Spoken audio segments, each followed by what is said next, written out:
శ్రీ విష్ణు రూపాయ నమః శివాయ.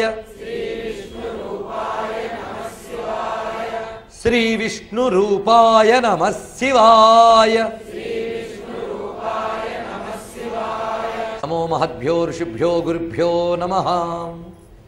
జగద్గురుమయమైన సభా సదస్సుకి సవనీయ నమస్సులు సమర్పణ చేసుకుంటూ, నిజానికి ఇవన్నీ అయిన వాడు లోపల ఉన్నాడు. ఉన్నవాడు, అనిపించేవాడు, శాశ్వతమైన ఉనికి కలిగిన వాడు ఆ లోపల ఉన్నాడు. కానీ ఆ లోపల ఉన్నవాడు ఇవన్నీ నువ్వు అనుకోవట్లే. ఏవి కావో అది అనుకుంటున్నావు నువ్వు. ఇప్పుడు అర్థమైంది కదా. అస్థి లక్షణం లేని శరీరం నేను అనుకుంటున్నావు, భాతి లక్షణం లేని దాన్ని నువ్వు అనుకుంటున్నావు. ఇది ఇక్కడ విశేషం. అంటే అక్కడ వెలుగుతున్న వెలుగు ఈ గచ్చు మీద పడితే ఈ గచ్చు ఎంత వెలిగిపోతుందో అని దీన్ని అనుకుంటున్నట్లు. అది లేకపోతే ఇది ఎక్కడ వెలిగింది? కనుక ఈ ఇంద్రియములు ఇవన్నీ ఉన్నాయే, వీటన్నిటినీ పరిశీలిస్తే ఇవి అసత్తు, ఒప్పుకుంటున్నవి ఏమి లేనివే. ఈ లేనివి ఉన్నాయనిపించడానికి ఏది కారణం? అసలైన వస్తువు లోపల ఉంది గనక. ఈ లేనిది నీకు ప్రకాశింపజేయడం, ఒక్కొక్క ఇంద్రియం ద్వారా ఒక్కొక్క చైతన్యం నీకు అందడానికి ఏది కారణం? లోపల దేనినైనా అందించే చైతన్యం భాతి, జ్ఞానమే తన లక్షణంగా కలిగిన చిత్ ఉంది గనక అది ప్రియం. ఎందుకైందంటే ఆనందమే ప్రియం, దాని లక్షణం అది. కనుక అస్థి భాతి ప్రియం, సత్ చిత్ ఆనందం, అది నీ అసలు స్వరూపము. ఆ స్వరూపమే గ్రహించుకోవలసింది. నీ అసలు స్వరూపము ఎప్పుడు అస్థి భాతి ప్రియం. దానిని నువ్వు నామరూపాత్మకమైన దాని యందు ఆరోపించుకోవడం వల్ల దానికి ఆ లక్షణం లేదు గనక అయ్యో పోతుంది అని దుఃఖం మొదలైనవన్నీ ఏర్పడుతున్నాయి. కనుక అవి లేని వాటికి అవి ఉన్నట్లుగా అనిపించేలా ఏది చేసిందో అది ఉంది. అది ఇందాక మనం చెప్పుకున్నటువంటి సామాన్యాంశం విశేషాంశం అనే దాని ద్వారా నిరంతర విచారణ ద్వారా నా ఇతిని తోసి ఇంతవరకు ఏది అస్థి భాతి ప్రియమనుకున్నావో అవి నిజానికి కావని, దాని వల్లనే వెలుగుతున్నాయి కానీ వీటికి ఆ లక్షణం లేదని తెలుసుకొని ఇవి స్వయం ప్రకాశములు కావని, ఇది పరాధీన ప్రకాశములని, స్వయం ప్రకాశకమే అస్థిభాతి ప్రియములు ఎవరికి స్వతసిద్ధంగా ఉన్నాయో ఆ ఆత్మస్వరూపుండే నేను అనే స్ఫురణగా లోపల భాషిస్తున్నదని గ్రహించితే అతడే ఇలా భాషించడం నీ ఒక్కడికేనా? అందరిలోనే భాషిస్తుంది. ఎవడికెవడి ఇష్టం కాదండి. ఎవడి ఇష్టం కాదు. రాజుగారి అహంకారం రాజుగారికి ఉంటే బిచ్చగాడి అహంకారం బిచ్చగాడు కాదు. వాడికి చాలానే. వాడిని ఎవడైనా ఒక సైకిల్ రాసుకుపోతే జాగ్రత్త చూసినాడు అంటాడు. వాడికో ఈగో ఉంది. ఎందువల్ల వచ్చింది ఈగో? వాడు నిజంగా వాడు అహం స్వరూపుడైన వాడు ఉన్నాడు. వాడు అందుకు ఎవడి ఈగో వాడుకుంటుంది, ఎవడి అస్థి భాతి ప్రియం వాడుకుంటే వాడి చేతులు తెగి కూర్చున్నా ఏమిటిది అని తిట్టుకోడు. వాడు ఉపాధిని వాడు కాపాడడానికే ప్రయత్నిస్తాడు. ఎప్పుడైనా పరిశీలించుకుంటే మనకు తెలుస్తుంది. ఎందువల్ల అంటే అస్థిభాతి ప్రియమైన చైతన్యం వీటి యందు ప్రసరింపజేయడం వల్ల ఇది వాడు అనుకుంటున్నాడు. అది ఎందుకంటే అంతదాకా వెళ్ళలేదు కనుక ఇది వాడు అనుకుని దానితో మమేకం చెందిపోయి ఇది పోతుందేమో అని బాధ, ఇది ఉండిపోయిందే అని ఆనందం, ఇన్ని అనుభవిస్తున్నాడు. ఇప్పుడు అర్థమైంది కదా. ఏ సత్స్ఫురణ వల్ల అసత్తు గోచరిస్తున్నదో, అనుభవింపబడుతున్నట్లుగా అనిపిస్తున్నదో ఆ సత్స్ఫురణే నువ్వని తెలుసుకో అని. ఇక్కడై ఇది ఎలా తెలుస్తున్నది? సాక్షాత్ తత్వమసీతి వేదవచసా. తత్వమసి అనే వేదవాక్యం ద్వారా ఎవరు ఆశ్రితులకు బోధిస్తున్నారో అన్నాడు ఇక్కడ. ఆయన దక్షిణామూర్తి అని. ఇక్కడ ఈ విషయాన్ని ఎవరు చెప్పాలి? ఆయన అస్థిభాతి ప్రియతత్వమేనా ఆయనే చెప్పాలి. అందుకే చెప్పాడు ఆయన. ఇంతే అస్థిభాతి ప్రియమే, ఇదేనయ్యా ఆధారం అని చూపించాడు ఆయన. ఇది ఆయన తత్వమసీతి వేదవచస. ఇది తత్, ఇది త్వం, అసి యోజనం, తత్వమసి అది ఇక్కడ. దీనిని ఉపదేశవాక్యం అని అన్నారు. అంటే గురువు చెప్తున్నప్పుడు ఏమన్నాడు? ఇంతవరకు పరబ్రహ్మ వస్తువు వేరేగా ఉందనుకున్నావు కదా, వేరేగా ఉందనుకున్నావు కనుక తత్, నువ్వు వేరేగా ఉన్నావు అనుకున్నావు కనుక త్వం, కానీ వేరు కాదయ్యా తత్వం అసి. ఇది ఉపదేశం చేశాడు. దీన్ని మననం చేయగా వీడమయ్యాడు అహం బ్రహ్మాస్మికి వెళ్ళిపోయాడు. కనుక అహం బ్రహ్మ అస్మి, తత్ త్వం అసి కలిపాడు అనమాట. ఇలా కలిపి ఒక్క దానిలో చూపించాడు. ఇది వేదవచస అని అన్నారు. అయ్యా జాగ్రత్తగా నిజంగా ఏకాగ్రంగా కొనకుండా వింటే వెంటనే మీరు ప్రశ్న వేస్తారు. ఏమని? మౌనే వ్యాఖ్య అని చెప్పి మళ్ళీ వేదవచస ఏమిటి? ఇది వెంటనే ప్రశ్న కదా. మౌనంతో చెప్పేశాడే వేదవచస అంటే దీనికి మూడు అర్థాలు తీసుకోవాలి. ఎన్ని రకాలు భావాలు ఉన్నాయో. ఒకటి, ఆ దక్షిణామూర్తి మనకి అనుగ్రహించడానికి గురు రూపంలో వచ్చినప్పుడు ఆ గురువు ఉపదేశిస్తున్నాడు. ఆ గురువు యందు భాషించేది దక్షిణామూర్తి తేజమే అని చెప్పడం కనుక ఆ గురువు మనకి వేదవాక్యాన్ని, మహావాక్యం, వేదవచస అంటే తత్వమసి అనే వేదంలో ఉన్న మహావాక్యం. ఇది సామవేదాంతర్గతమైనటువంటి వాక్యం కదా, చాందోగ్యంలోది. ఆ వాక్యాన్ని గురువు చెప్తున్నాడు తత్వమసి అని. కనుక ఆ గురువు ద్వారా ఎవరు చెప్పాడు? ఆయనే చెప్పాడు. ఆయన దగ్గరికి వచ్చేప్పటికి మౌనం, కానీ ఆయన మెసేజ్ మన దగ్గరికి వచ్చేప్పటికి మాట. ఆయన ఆ విధంగా అందజేశాడు. ఒకటి. రెండు, వేద వచస అంటే వేదవాక్యముల యందు ఏ మర్మములున్నాయో వాటినే దాన్ని బోధింపజేస్తున్నాడు. ఎవరికి? ఆశ్రితాన్. అది గొప్ప విషయం అండి. ఎవడు పెడితే వాడికి ఆయన కూడా చెప్పడు, మనము చెప్పకూడదు. ఎవడు పెడితే వాడికి చెప్పేయకూడదండి. ఎందుకంటే తపన లేని వాడికి అందించితే వాడు ఒకదానికోటి అర్థం చేసుకునే ప్రమాదం ఉంది. అందుకే అతః బ్రహ్మ జిజ్ఞాస, అటు పిమ్మట బ్రహ్మ జిజ్ఞాసట. అది బ్రహ్మసూత్రంలో ఫస్ట్ ఫార్ములా, అథాతో బ్రహ్మ జిజ్ఞాస అని. ఎవడైనా అలా పుస్తకం మొదలెడతాడండి ఈ భూమి మీద, ఎవడు రాసినా. అటు తర్వాత బ్రహ్మ జిజ్ఞాస. ఇలాంటి పుస్తకం నాన్ సెన్స్ అని అంటామా మనం? అటు తర్వాత ఏంటండి బ్రహ్మ జిజ్ఞాస అంటే బ్రహ్మమును తెలుసుకునే తపన. నిజమే, బ్రహ్మమును తెలుసుకునే తపన అంటే ఎలాగో వయస్సు పడిపోయింది, చేసిన పాపాలన్నీ గుర్తొచ్చాయి, ఎటుపోతాం ఏమిటో, అక్కడ ఏదో చెప్తున్నట్టు ఉపనిషత్తులు కూర్చుందాం.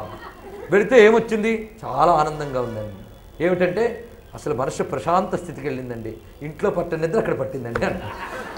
అంతకు తప్ప ప్రయోజనం ఏముందండి దానివల్ల? దీనికి ముందు బ్యాక్గ్రౌండ్ ఉందండి. అథాతో బ్రహ్మ జిజ్ఞాస అనేటప్పుడు సాధన చతుష్టయ సంపత్తి అంటే ఏంటి? నిత్యానిత్య వస్తు వివేకం. అక్కడే పెద్ద సున్నా కనబడుతుంది మనకి. నిత్యానిత్య వస్తు వివేకం తర్వాత ఇహలోక పరలోక సుఖముల యందు వైరాగ్యం. నిత్యమేదో అనిత్యమేదో తెలిస్తే వైరాగ్యం ఏర్పడుతుంది కదా. ఆ వైరాగ్యం ఏర్పడిన తర్వాత మోక్షకాంక్షకై తపన, తర్వాత శమదమాది షడ్గుణ సంపత్తి. అది 4లో ఒకట, అది 6 మళ్ళీ. చూడండి, 4 అదొకటి, కానీ అది 6. శమము దమము ఆది అయినటువంటి షడ్గుణ సంపత్తి. ఇవి ఏర్పరచుకున్నాక బ్రహ్మము గురించి తపన కలిగి అప్పుడు గురువుని ఆశ్రయిస్తే అని చెప్తాడట. కనుక ఆశ్రితాన్యో బోధయతి, ఆశ్రయించిన వారికి బోధింపజేస్తున్నాడు. అంటే ఈ జ్ఞానం కలగాలి అంటే మనం చెయ్యవలసినది ఆశ్రయించుట అనేది ఇక్కడ చక్కగా మనం తెలిసిపోయింది. ఆశ్రయించాలి. ఎందుకు ఆశ్రయించాలి? స్వామి నా అకౌంట్ పెరిగిపోవాలి దీనికోసం అని కాదు. ఇప్పటి వరకు చెప్పినది మనకు కావాలి అంటే ఆయనని ఆశ్రయించాలి. అది ఇయ్యవయ్యా అని భగవాన్ని ఆశ్రయించాలి. ఈ ఆశ్రయించడం అనే దానికే మరొక పదం భక్తి అనే. భజ్ సేవాయాం, ఆశ్రయించడం అనేదే. కనుక భగవంతుణ్ణి ప్రేమపూర్వకంగా ఆశ్రయిస్తే ఆయన జ్ఞానాన్ని ఇస్తున్నాడు. కనుక ఆ దక్షిణామూర్తిని ఆశ్రయించితే ఈ తత్వమసి అనేటువంటి ఏ వేదవాక్యమైతే ఉన్నదో దానిని మనకు బోధయతి ఇస్తున్నాడు. ఆయన బోధిస్తే తర్వాత ఏం జరుగుతుంది అంటే యత్ సాక్షాత్కరణాద్భవే నపునరావృత్తి భవాంబోనిదౌ. ఆయన దాన్ని బోధించట, సాక్షాత్కరింపజేస్తాట. ఎంత గొప్ప మాట ఇదండి. ఎవరు సాక్షాత్కరించినంత మాత్రమున మళ్ళీ వెనక్కి రామో అన్నారు. ఎవరు అంటే అర్థం జ్ఞానం వేరు, ఆయన వేరు కాదు. ఆయనే సాక్షాత్కరించడం. సాక్షాత్ అంటే నేరుగా అని మనం అర్థం చెప్పుకోవాలి. నేరుగా డైరెక్ట్ అనమాట. మధ్యలో ఇంద్రియములు ప్రాణములు ఈ గొడవలు ఏమీ లేవు, ఇంకా లోకము ఈ గొడవలు ఏం లేవు. నేరుగా ఆయన్నే. ఆయన అంటే ఎవడన్నా సత్తు చిత్తు ఆనందము అయినటువంటి అస్థి భాతి ప్రియమైనటువంటి స్వాభావికమైన ఆ మహాచైతన్యమే ఆత్మగా ఉన్నాడే ఆయన నేరుగా సాక్షాత్కరించిపోతాడట. సాక్షాత్కరించడం అంటే అనుభూతికి రావడం, ఆ ఆత్మానుభవం లభించడం ఏదైతే ఉంటుందో అది పొందినవాడు మళ్ళీ వెనక్కిరాడు. మళ్ళీ వెనక్కిరాడంటే అక్కడికి చేరుకున్నాక ఒక్కసారి మళ్ళీ ఇంద్రియాలు నేనేమో, ఈ ప్రపంచం నేనేమో, వాడు రావాడేమో అని మళ్ళీ వెనక్కి రాడయ్యేవాడు. అది అర్థం. అంతేగాని వాడు పుట్టిపోతే మళ్ళీ వెనక్కి పుట్టాడు అని అర్థం తీసుకోవడం కాదు. వాడు బ్రతికి ఉండి కూడా ఆత్మసాక్షాత్కారం పొందవచ్చు, జీవన్ముక్తుడే. అలా ఉన్నప్పటికీ ఈ భూమి యందు తిరుగుతున్నా మళ్ళీ దేనితోనో ఇది అస్థి, ఇది భాతి, ఇది ప్రియం అని భ్రమించడు. ఇవన్నీ అలా అనిపించడానికి కారణమైనది ఏదో అదే అస్థి, అదే భాతి, అదే ప్రియం. నిజమైన ఆస్తి పరమాత్మే, నిజమైన భాతి పరమాత్మే, నిజమైన ప్రియం పరమాత్మే. అది జగత్తు అనుకుని నేను భ్రమిస్తున్నాను కానీ ఇది ఆస్తి కాదు, భాతి కాదు, ప్రియం కాదు. ఇది నామరూపాత్మకం మాత్రమే. కనుక నామరూపాలు ఉపసంహరింపబడిన తర్వాత మిగిలే అస్థిభాతి ప్రియతత్వమేదో అదే ఆత్మతత్వం. ఆ విశ్వేశ్వరుడే ఈ జగత్తంతా వ్యాపించి నాలో కూడా ఉన్నాడని నాలో చూడడం మొదలెడితే వాడు మరి వెనక్కి రాడు. అంటే అర్థం మళ్ళీ జగద్దృష్టిలోకి రాడు. అంతేగాని వెనక్కి తిరిగి పుట్టడు, జన్మరాహిత్యము అని చెప్పడం కాదు. జన్మ ఉండొచ్చు, ఎందుకంటే గర్జన్మలో చేసుకున్న ప్రారంధవశాది దేహంలో తిరగచ్చు. కానీ జీవన్ముక్తుడైన వాడు అందులో ఉన్నా వేటికి చిక్కుబడడు. దీనికి మనం ఎప్పుడో అనేక మార్లు ఉదాహరణ చెప్పుకున్నాం. ఆ ఉదాహరణలు అటుపెట్టి ఉదాహరణ ఉదాహరణగా నిలబడిన వ్యక్తుల్ని చూసాం జీవన్ముక్తుల్ని. ఒక రామకృష్ణ పరమహంస, ఒక రమణ మహర్షి, శంకర భగవత్పాదుల వారు, వీరందరూ ఎవరు? జీవన్ముక్తులైనటువంటి వారు. అది జీవన్ముక్తావస్థని కూడా చెప్తోంది. కనుక శంకరులు చెప్పే మోక్షం వేరు, ఇతరులు చెప్పే మోక్షం వేరు. నువ్వు చక్కగా నీ ధర్మమును పాటించుతూ ఇవి చేస్తూ ఉండగా చిట్ట చివరకు నీ ఇంటి ముంగిట ఒక రథము వచ్చి ఆగును, దానిని నువ్వు ఎక్కుము, అది నీ లోకమును గొనిపోవును అనే మోక్షం కాదు ఇది. అలాంటి మోక్షం కాదు. పరలోకమున నీ ప్రభు వేచి ఉన్నాడు అని చెప్పం మనం. అసలు ఎక్కడో వేచి ఉండగా అదే నువ్వై కూర్చున్నావయ్యా, నువ్వు ఇది అనుకుంటున్నావు అంతే. ఇప్పుడు అర్థమైంది కదా నేను చెప్పిందంతా? అంత గొప్ప అర్థమైనట్టు అనిపిస్తుందంటే చాలా సంతోషం. అలా అనిపించింది ఏమిటా అని అనిపిస్తూ అనిపిస్తూ అనిపిస్తూ ఉంటే కనిపిస్తుంది. అందుకోసం ఈ తపనంతా కూడా అది సాక్షాత్కరితే అనేటువంటి మాటలోకి వెళ్తున్నాం. అందుకు ఏదైతే అస్థిభాతి ప్రియం అనుకుంటున్నావో నిజంగా దానికి అస్తిత్వం ఉందా? అనాత్మయందు ఆత్మబుద్ధిని విడిచిపెట్టి ఏ నేను ఉండడం వల్ల నేను దీని మీద వేసుకుని నేను అనుకుంటున్నావో అది. ఈ నేనుని మనం రుమాలు సీటు మీద వేసినట్టు వేసేస్తున్నాం ఒక్కొక్క దాని మీద. ముందే నేను కాని దేహం మీద నేను వేసావు. దాని తర్వాత ఫలానా వస్తువు నాది ఒక రుమాలు, ఫలానా వాళ్ళు నా వాళ్ళు, ఇంకా వాళ్ళు ఏడిస్తే మనం ఏడవడం, వాళ్ళు కోపగించుకుంటే కాళ్ళు పట్టుకుపోయి మాలడం, అయిపోయింది. భగవంతుడు ఇచ్చిన వ్యక్తిత్వం అంతా పోయింది మొత్తం. అసలైన అస్థిభాతి ప్రియం పెట్టుకుని ఉంటే దీంట్లో ఉంటూ ఉన్నా దీనికి అంటకుండానే జాగ్రత్తగా ఉండగలడు. అది యోగమయ్యా. అది ఇక్కడ అది ఇవ్వగలిగేటువంటి ఆ గురువైన దక్షిణామూర్తిని ఆశ్రయిస్తున్నాను. ఆశ్రయిస్తే ఇస్తాడు. అది గొప్ప మాట. ఇంత మాటలో మనకు ఒక్క అభయం ఇచ్చాడు. ఆశ్రయిస్తే తప్పకుండా ఇస్తాడు. అంతే కదండి. సూర్యుడు మాత్రం తలుపులేసి కూర్చుంటే నేను వచ్చాను రా అని తలుపు తీసొచ్చి వెలిగిస్తాడా? మనం తలుపు తెరుచుకుని భగవాన్ నమస్కరిస్తే వెలుగురు చూడగలుగుతూ ఉన్నాం. ఆశ్రయిస్తే తప్పకుండా దొరుకుతుంది. అర్హత ఆశ్రయమే. ఆశ్రయించే బుద్ధి పుట్టడానికి అనేక జన్మల పుణ్యముల చేత అర్హత పుడుతున్నది. ఆ అర్హతతో ఆశ్రయిస్తే ఆశ్రయించిన అర్హతగా ఆయన తప్పకుండా ఇస్తాడు. తప్పకుండా ఆశ్రయించిన వారిని పతనం కానివ్వడు. ఆయన తప్పకుండా ఇస్తాడు. ఎందుకంటే ఆయన స్వభావమే అది. మీరు పంచదార దగ్గరికి వెళ్ళి గట్టిగా పట్టుకుని నాకినా, పక్క నుంచి నాకినా, ఎలా నాకినా తీయగానే ఉంటుంది. అలాగా భగవంతుడిని ఎలా ఆశ్రయించినా ఆయన ఇచ్చేది ఆయన ఇస్తాడు. ఏమిటి? ఆ దివ్యమైన తన అనుభవాన్ని ఇస్తాడు. కనుక ఆయన మన కోసం స్వాత్మయై భాషిస్తున్నవాడు. అది తెలియకుండా అయిపోతున్న స్థితిలో ఆయన్ని ఆశ్రయించితే మనల్ని మనకిచ్చి మనమే ఆయన అనే అనుభూతినిస్తాడని యత్ సాక్షాత్కరణాత్ భవే నపునరావృత్తిం భవాంభోనిధౌ. అబ్బో ఎంత దాటిపోయామో అని అప్పుడు తెలుస్తుంది. ఎంత దూరం గడిచొచ్చాము అనేది అప్పుడు తెలుస్తుంది. మన క్యూలో ఉన్నప్పుడు చూడండి, ఆ క్యూకి వెళ్ళేటప్పుడు మనమే ఆఖరికుంటాం. మన వెనకాల ఎవడూ లేడనిపించి ఇంత ఆఖరికి నేనున్నానా అనిపిస్తుంది. కొద్దిసేపు అలాగే ఉంటే వెనక్కి చూస్తే అబ్బో ఇంతకుముందు నేనున్నానా అనిపిస్తుంది. ఇది వెనకాల అంబోనిది అంత కనిపిస్తుంది. అక్కడ ఇంత దాటొచ్చేనా అని. కనుక మరి అక్కడికి వచ్చిన వాడి నాయన కొంచెం సర్దుకుని వెనక్కి వెళ్తాడండి వాడు, వెళ్ళడు వాడు. కనుక ఎంతో క్యూలో వచ్చి వచ్చి వచ్చి వచ్చి ఆయన ఆశ్రయించి చేరుకున్నాం. ఇంకా మరి వెనక్కి వెళ్ళాం, ఆయన వెళ్ళనివ్వడు. అది ఇక్కడ నా పునరావృత్తి భవాంభోనిధౌ. ఇలా ఎవడు చేస్తున్నాడో తస్మై శ్రీ గురుమూర్తయే నమయిదం శ్రీ దక్షిణామూర్తయే. ఇక్కడ తస్మైని జీవపరంగా చెప్ప ఆత్మ అనే విషయం. ఈశ్వరో గురువు ఆత్మ. అలాగే ఆత్మ అంటే బ్రహ్మము అని తీసుకోవాలి. అందుకే తత్శబ్దం ఆయనకే చెల్లింది. బ్రహ్మమైన వాడే పరమేశ్వరుడైన దక్షిణామూర్తి. ఆయనే మన కోసం గురువుగా వచ్చినవాడు. కనుక బ్రహ్మము, పరమేశ్వరుడు, గురువు ఈ మూడుగా వచ్చినటువంటి ఆ సదాశివుని నమస్కరిస్తూ యస్యైవ స్ఫురణం సదాత్మకం అసత్కల్పార్థకం భాసతే సాక్షాత్ తత్వమసీతి వేదవచస యో బోధయత్యాశ్రితాన్ యత్ సాక్షాత్కరణాద్భవెన్న పునరావృత్తిర్భవాంభోనిధౌ తస్మై శ్రీ గురుమూర్తయే నమ ఇదం శ్రీ దక్షిణామూర్తయే. ఇక్కడ ఎవరి యొక్క స్ఫురణ సదాత్మకమో అంటున్నారు. స్ఫురణ ఇది చాలా ముఖ్యమైనటువంటి విషయం. ఈ స్ఫురణ అనేదే జ్ఞానము అని. దీని మీరు కాన్షియస్నెస్ అని, చైతన్యము అని కూడా వాడవచ్చు. చైతన్యం ఆనవాలు స్ఫురణే. స్ఫురణయే చైతన్యం యొక్క లక్షణం. అయితే ఆ పరమాత్మ యొక్క స్ఫురణ ఏమిటి అంటే సదాత్మకం స్ఫురణ ఆయనది. ఆ సదాత్మకుడైన ఆయన స్ఫురణ చేతనే ఈ అసత్ అంతా భాషిస్తూ ఉన్నది అన్నారు. ఇక్కడ అసత్ అంటే ఏమిటి, సత్ అంటే ఏమిటి? సత్ అంటే ఉనికి కలిగి ఉన్నది అనేదాన్ని సత్ అంటాం. ఉనికి దేనికున్నది? ఉన్నది అనడమే ఉనికి. ఇది దేనికున్నది అంటే మనం నాకున్నదండి అంటాం. అంటే ఈ దేహాదులకున్నది అని, ఈ ప్రపంచానికున్నది అని అంటున్నాం. కానీ దీనికి ఉనికి అనేది లేదు. మరి ఉన్నట్లు ఎందుకు కనిపిస్తోంది అంటే ఉన్నదేదో దీనిలో ఉంది గనక ఇది ఉన్నట్లు కనిపిస్తోంది. ఉనికే స్వభావంగా కలిగిన వాడు ఇందులో ఉండడం చేత ఇది ఉన్నట్లు కనిపిస్తోంది. కానీ దీనికి స్వయం సత్తా లేదు, స్వయమైన ఉనికి లేదు. ఇది ఎంత తేలికో అర్థం చేసుకోవడం.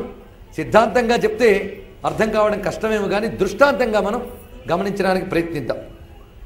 అసత్ అంటే అచేతనము, జడము అని అర్థాన్ని ఇక్కడ తీసుకుని మనం చూస్తే జడమైనది ఏది అంటే నేను నేను నేను అని తాదాత్మ్యం చెందే దేహమే మొదటి జడ పదార్థం మనకు కనబడేది. ఇది అచేతనం. దేహము అనగానే బాగా గుర్తుపెట్టుకోండి, కరచరణాది అవయవములు ఉన్నటువంటి ఈ శరీరమే కాదు, ఇంకా లోపల మరో 2 దేహాలు వెలగబెడుతున్నాయి మనకి. ఇవన్నీ కూడా అసత్ అనే చెప్పబడుతూ ఉన్నాయి. ఈ అసత్ అయినది సత్తులాగా ఎందుకు అనిపిస్తోంది? ఎంత చెప్పినా ఇది ఉంది అనిపిస్తోంది. ఇది ఉండడం సత్ అయితే అనిపించడం స్ఫురత్ అనేటువంటి దీన్నే భాతి అని చెప్పుకున్నాం. ఉండడం అనిపించడమే కాకుండా ఇది ఇష్టమని కూడా మనకు అనిపిస్తుంది. అంటే ఆనందమైన వస్తువు అని కూడా అనిపిస్తుంది. మనకి దేహాదులు ఎలా కనిపిస్తున్నాయో నామరూపాత్మకమైన జగత్తంతా కూడా ఉన్నది, అనిపిస్తున్నది, ఇష్టంగా ఉన్నది అనే 3 లక్షణాలతోనే మనకి అనిపిస్తున్నది. ఎందువల్ల అంటే ఉండడము, స్ఫురించడము, ఇష్టమైన వస్తువు ఆనందము ఏదో అది ఉంది గనక. నీలో ఎలా ఉందో నామరూపాత్మకమైన జగత్తులో అంతా ఉంది. కానీ నువ్వు దాన్ని చూడట్లేదు, నామరూపాత్మకమైన జగత్తునే చూసి అందులో ఉన్నటువంటి ఆ పరమాత్మ యొక్క అస్థి భాతి ప్రియ లక్షణములు ఈ జగత్తుగా ఆరోపించుకుంటున్నావు. అందువల్ల వచ్చిందయ్యా అవస్థ. అది ఉండడం వల్ల ఇది ఉందనడంలో సందేహం లేదు. ఇప్పుడు అది జాగ్రత్తగా అర్థం చేసుకుంటే ఈ తత్వం బోధపడ్డాన్ని గురువుని ఆశ్రయించాలి. ఆ గురువు ఏం చెప్తున్నాడు? తత్వమసీతి అనేటువంటి మహావాక్యం, ఇది వేదవాక్యం. దాని ద్వారా ఆశ్రయించిన వారికి బోధన అందిస్తున్నాడు అని. ఇక్కడికి వచ్చేటప్పటికి తత్వమసి అనే మాట గురించి నేను చెప్పుకున్నా. తత్ అంటే పరబ్రహ్మము, త్వం అంటే నువ్వు, నువ్వు అనేది జీవుణ్ణి ఉద్దేశించి చెప్పే మాట కనుక పరబ్రహ్మమైన తత్ అంటే ఈశ్వరుడు అనుకుందాం. అది త్వం జీవుడు, ఈ రెండూ కూడా అసి ఒక్కటే అని చెప్పడం. నువ్వు అదే ఉన్నావు లేదా అది నువ్వై ఉన్నావు అని ఏదైనప్పటికీ కూడా జీవబ్రహ్మైక్యాన్ని అందులో ప్రతిపాదిస్తున్నాడు. అయితే అంతా అదే అయినప్పుడు నువ్వు అదే అయి ఉన్నావని రెండెందుకు చెప్పడం అండి?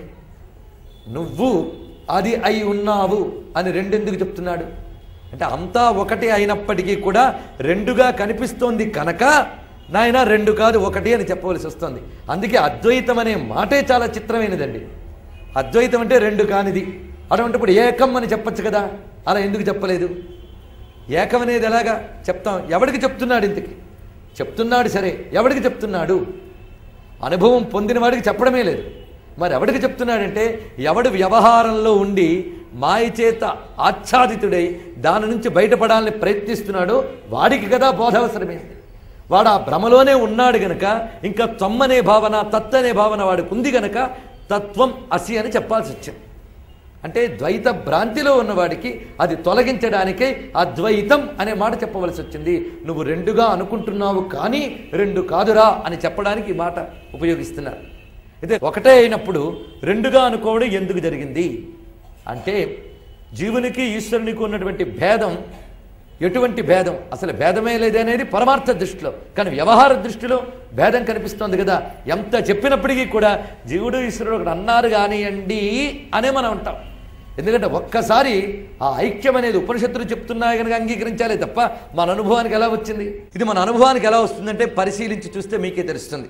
దీనికి మనకి చక్కటి ఉపమానాన్ని ఈ తత్వమసి అనేదానికి ఈ పైన చెప్పిన యస్యైవ స్ఫురణం అనేదానికి వ్యాఖ్యానిస్తూ దీనికి వార్తికం రచించినటువంటి మహానుభావుడు సురేశ్వరాచార్యులు చక్కటి శ్లోకాన్ని ఇచ్చారు. ఘటాకాశో మహాకాశో ఘటోపాధికృతో యథ దేహోపాధికృతో భేదో జీవాత్మ పరమాత్మనోహో అని అన్నారు. భేదం దేనివల్ల ఏర్పడినది? ఇది జాగ్రత్తగా చూస్తే ఉపాధిగతమైనటువంటి భావన చేత ఈ భేదం ఏర్పడింది. ఉపాధి అంటే మనం ఆశ్రయించుకుని దేన్ని ఉన్నాము లేదా దేన్ని ఆశ్రయించి ఉన్నాం అనుకుంటున్నాం. చిత్రం ఏంటంటే మనం దేహాన్ని ఆశ్రయించామనుకుంటున్నాం కానీ మనమనబడే చైతన్యాన్ని దేహం ఆశ్రయించుకుంది. అది తెలియక మనం దీన్ని ఆశ్రయించుకున్నాం అనుకుని చెప్పి ఇదే మనమని దీన్ని భావించడం చేత మనకి భేదం అనేది కల్పించబడినది. సర్వజగత్తు ఈశావాస్యం అయినప్పటికీ కూడా సర్వజగత్తులో నేను ఉన్నప్పుడు నేను మాత్రం ఈశావాస్యం కాదా? అయినప్పటికీ భేదం ఎలా గోచరిస్తున్నది అంటే మహాకాశో ఘటాకాశ అని చెప్పబడింది. అంటే ఒక విస్తృతమైనటువంటి స్థలంలో పెట్టినటువంటి ఒక ఘటం ఖాళీ కుండ ఉంది. ఈ ఖాళీ కుండలో శూన్యం ఉంది, ఆకాశం ఉంది, బయట ఆకాశం ఉంది. ఇప్పుడు ఖాళీ కుండ అనే దృష్టితో చూసినప్పుడు మనకు రెండు ఆకాశాలు కనిపించాయి. ఒకటి కుండ లోపలి ఆకాశము, కుండ బయట ఉన్న మహాకాశము. కనుక కుండ లోపలి ఆకాశం అండి, కుండ బయట ఆకాశం అండి అని అంటున్నాం. కానీ నిజానికి రెండు ఆకాశాలు ఉన్నాయా? లేవు. ఉన్నది మహాకాశమే. కానీ అంత మహాకాశాన్ని కూడా ఇప్పుడు మరీ మహాకాశమని వేరే చేసి మనం చెప్తున్నాం. పాపం మన వల్ల, అంటే ఆ కొండ వల్ల మహాకాశానికి కూడా వేరే పేరు పెట్టాల్సి వచ్చింది. కానీ మహాకాశానికి వేరే పేరు లేదు, ఉన్నది మహాకాశమే. కానీ కొండ అనే ఒక ఉపాధి భేదం చేత మనం ఘటాకాశం మహాకాశం అని రెండు చెప్తున్నాం. కానీ ఉన్నది ఒకటే ఆకాశం. ఇది తెలియాలి అంటే కొండను పగలగొడితే ఇదంతా ఒకటి తెలుస్తుంది. అయితే ఇప్పుడు ఈ రెండు ఒకటే అని తెలియాలంటే ఇప్పుడు చేయాల్సిందేంటి? ఉపాధిని పగలగొట్టాలి. పగలగొట్టక్కర్లే. ఉపాధితో తన్మయం చెందకుండా అక్కడ ఇక్కడ ఉన్నది ఒక్కటే అని తెలుసుకుంటే అది చాలే. పగలగొడితే అదే అవుతాడు లేదు. ఎందుకంటే ఏ ఉపాధిని పగలగొడతాడు? ఇక్కడ ఉపాధి గురించి బాగా తెలుసుకోవాల్సిన విషయం ఉంది. మనం ఈ శరీరాన్ని పోగొట్టుకున్నంత మాత్రాన శరీరాలు పోవు. ఈ శరీరం పోగొట్టుకున్నంత మాత్రాన శరీరాలు పోవు. ఇప్పుడు మన ఆత్మ చైతన్యాన్ని దీంతో తాదాత్మ్యం చేయించేసుకున్నాం కనుక కష్టం కలిగినా ఏది కలిగినా ఇది వ్యధదేహం పోతే బాగున్నాను, అంత తేలిగ్గా పోతుందండి. ఒకవేళ పోతే పోవచ్చుగాక ఈ పైది, కానీ లోపల మరో రెండు వెలగబెడుతున్నాయి. సూక్ష్మ కారణ శరీరం అని చెప్పుకున్నాం, అవి పోవు. అవి ఎందుకంటే ఇంత అంటుకుపోయేవే, ఈ అంటుకుపోయిన లక్షణంతో మరో బాడీలోకి వెహికల్లోకి దించుతుంది అది తీసుకెళ్ళి.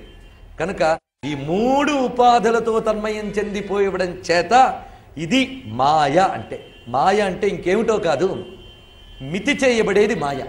నువ్వు అనబడే నీ చైతన్యాన్ని దేనితో మితి చేసేవో అది మాయ అవుతుంది. కనుక ఈ దేహము నేను అనేటువంటి నిరంతర భావన చేత మితి చేయబడ్డ మాయ వల్లనే నువ్వు లేకపోతున్నావు. నిజానికి వీటికి స్వయం సిద్ధమైన సత్తా లేదు.